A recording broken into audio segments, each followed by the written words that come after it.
Yeah, I mean, look, there's gagging, there's choking, and there's choking on applesauce, right?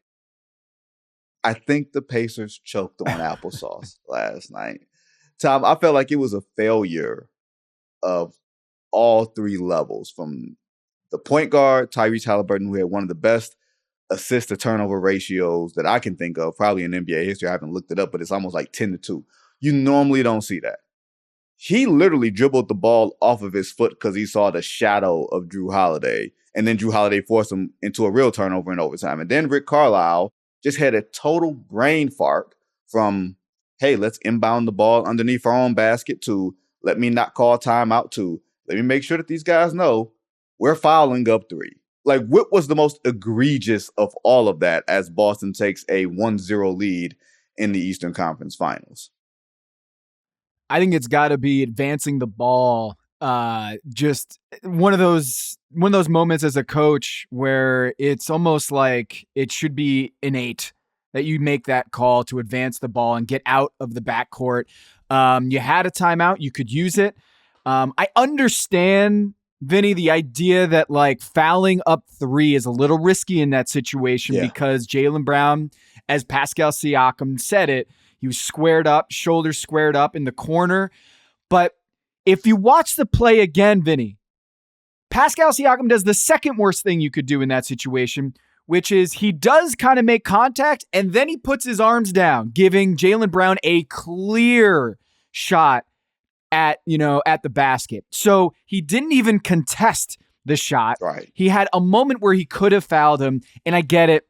Maybe you risk him, fouling and getting a 4-point shot. Yeah. But dude, at least contest the shot.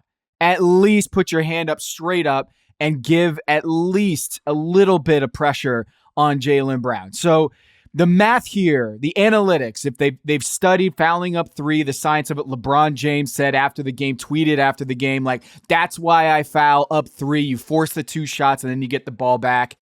The numbers on this are a little less clear. It's closer in terms of like the average situation, but at least you got to contest the shot, right, Vinny? Right. Like, contest the shot.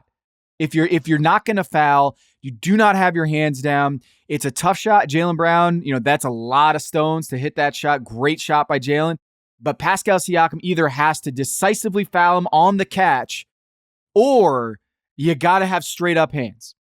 Well, for me, I felt like it was two mistakes on that play, none of which were related to Pascal Siakam being squared at the rim. Once a guy is squared at the rim. There's more mistakes? I felt like Indy wasn't switching all screens. I feel like when someone's inbounding underneath the basket, in one direction or the other, it doesn't leave that much room. I felt like Indy was given a break by where Boston was inbounding the ball because the line of sight was going to be severely obstructed by whoever was inbounding. I forgot who was inbounding it.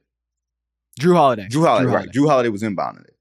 So I feel like you switch all screens, you can leave the middle of the floor open because a two doesn't hurt you.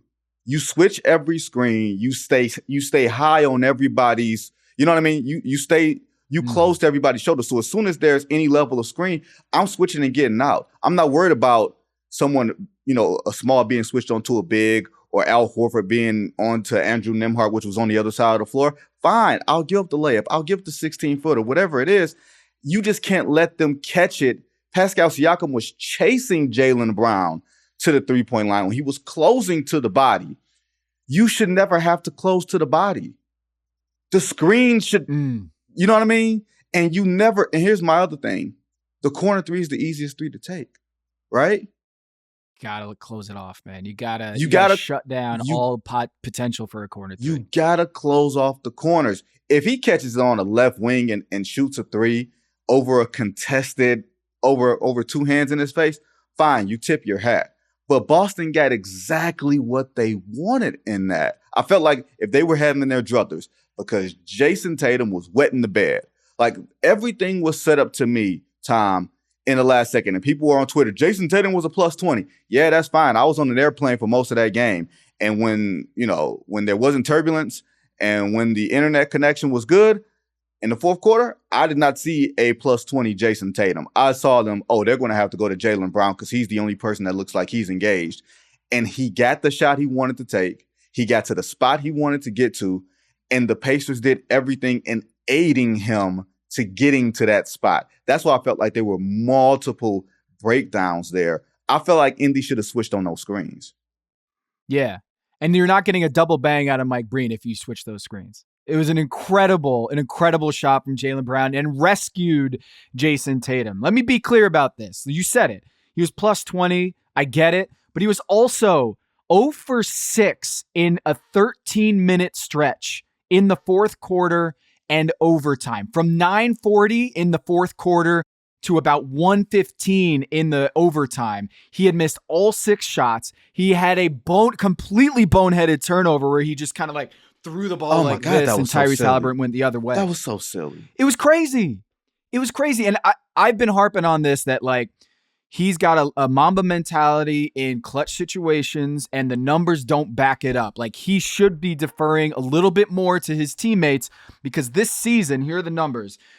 Jason Tatum is shooting 36% from the floor in clutch situations and 32% on threes. The effective field goal percentage, which is weighted for three-pointers, extra value for threes, he is shooting 41% this season, Jason Tatum. This is including the overtime last night. 41% effective field goal percentage is 39th among 41 players. Oof. There's 41 players with at least 50 shots in clutch situations this entire season, postseason included. Among those 41 players, he is ranking 39th in effective field goal percentage. So this is not to say Jason Tatum can't come up clutch.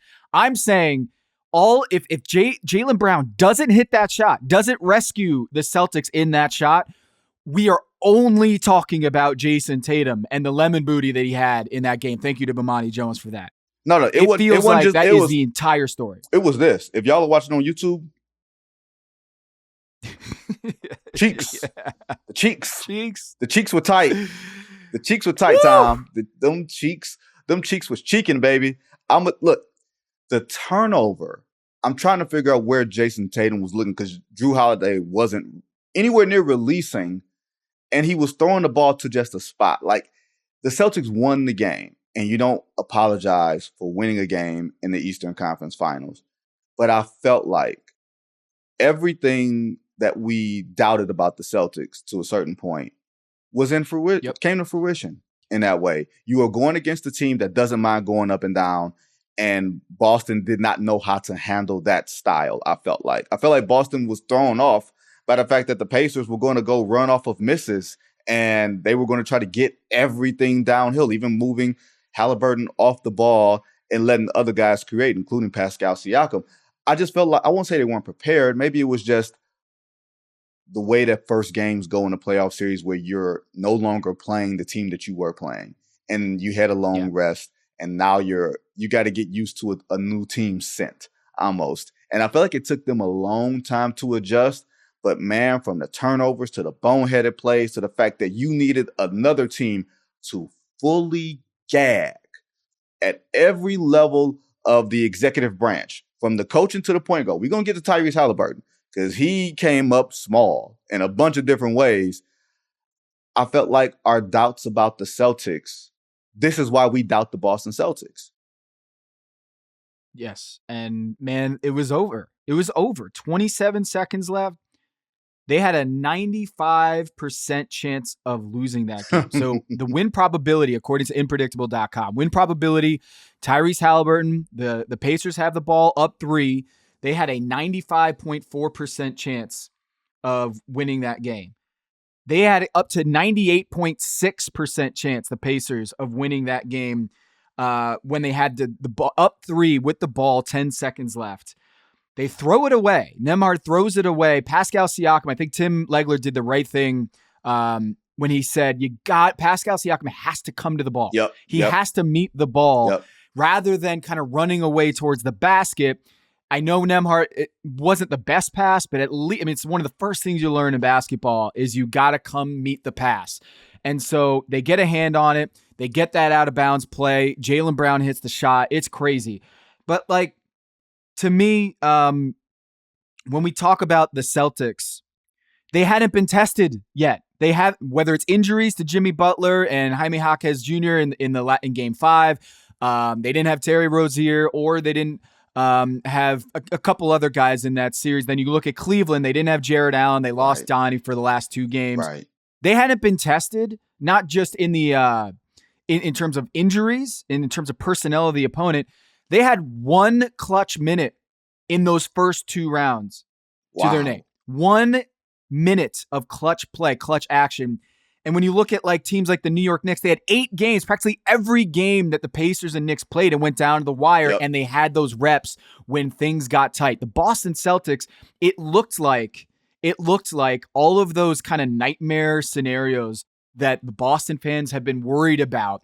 You know, the boogeyman is real. It was showing itself when Jason Tatum clammed up there at the end. And without Tyrese Haliburton clamming up himself and doing the thing where it's like, oh, I forgot how to dribble. Like, I get it. You mentioned the Drew Holiday kind of forced him into that turnover there on the baseline, on the sideline there. I kind of felt like he just lost his dribble. Like, there was pressure, but he just lost his handle. And it was like, yo, this dude is, like you said, one of the most sure-handed point guards in the game today. And he just lost it multiple times down the stretch. Drew went over the screen. Like, they were trying to screen for Tyrese and get him in a little bit of space. And once Drew got over the screen, Haliburton just panicked. You could just see it in his face. And maybe this is where you look at Tyrese Haliburton and you say, you know what, this is your first real playoff run. And you have gotten to the Eastern Conference Finals and you're playing against the Boston Celtics, one of the best perimeter defense teams in the league. But he was having his way with them in Game 1. Like, he wasn't necessarily getting downhill, but that jumper, that awkward corkscrew thing that he does, it was working. He had 6 threes. Like, I felt like to some degree, that's the book on him. Is that if you can, you get up on him and you see what happens. Not necessarily that he's going to make those type of mistakes, but you want to speed him up and get him off clock, get him off his own clock. And I felt like Drew Holiday is the perfect type of dude to do that. The one where he dribbled it off of his knee, I have zero clue what the he was thinking. I don't know. I have no clue what he was thinking. Like, I think maybe it was a minute left. I feel like he took a 3 with 16 seconds left on a shot clock that he didn't have to take. Like, it was a little unnecessary, like in regulation when you guys have the lead. It was just weird decision making. And perhaps, Tom, I have PTSD. I'm from Detroit. You don't throw the ball underneath your own basket. Bird steals the ball. It's still too soon. I don't want to see the highlight. But every time a team does that, I'm looking at the coach and I'm saying, if nobody is coming free, and it was clear that nobody was coming free, Tom, you had plenty of time to call a timeout. You had plenty of time. Players and coaches, like, game plan discipline. And the Pacers are not a team, especially in that Knicks series. They got hosed in a couple of those games. It wasn't that they choked. They got hosed. And was it Game 1 in New York or Game 2? I can't remember which game it was. Like, all the games seemed to run together where they had a couple of bad calls. But they had acquitted themselves generally well. You can acquit yourself well and just lose a game. They acquitted themselves horribly in Game 1. And now I wonder about, hey, did we just blow our chance at making this a really competitive series? Like, I know they win at home and they're always going to win games at home, but I feel like this has some carryover. This isn't the Knicks series. This Celtics team is as close to full without Kristaps Porzingis, who I don't think will play Game 2. You know, maybe he'll come back in Game 3. But this Celtics team is not the Knicks. This ain't a mash unit. This is a really good team. And if you got them down, you've got to beat them.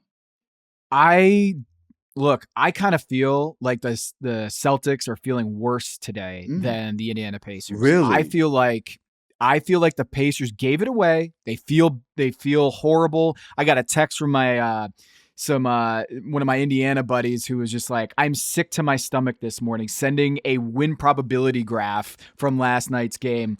They're sick right now, but I feel like they're sick in a way that they know they can compete. Like, they know they had it, which if they got blown out in Game 1, I think they're feeling way worse because they don't know that they can hang.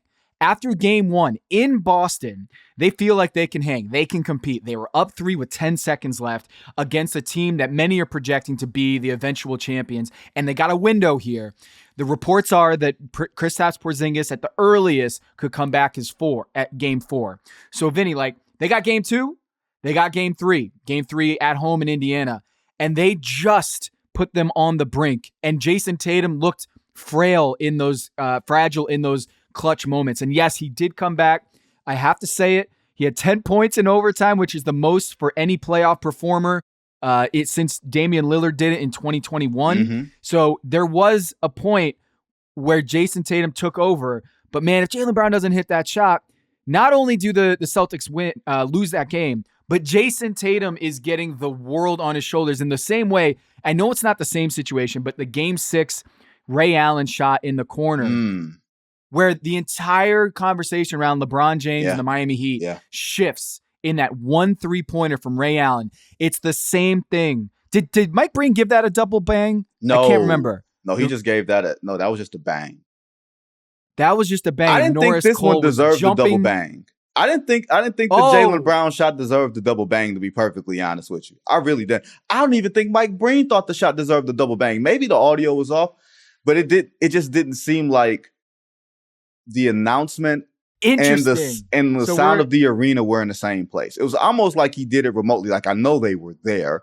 I just felt like something was off with the sound because it just didn't feel like fully aligned. And Jaylen Brown hitting the corner 3 to send game 1 to overtime. I don't know if that's deserving of a double bang. I don't know. Maybe that's just me. Maybe I have a higher standard for such things. And as for win probability, I'm not sure what the Denver Nuggets win probability was in game 7 when they were up 58-38 at home against the Minnesota Timberwolves, but I'm pretty sure it was probably in the 90 percentile range, and they're at the crib. They blew it. Chilling. Another team that gagged. Another team that gagged.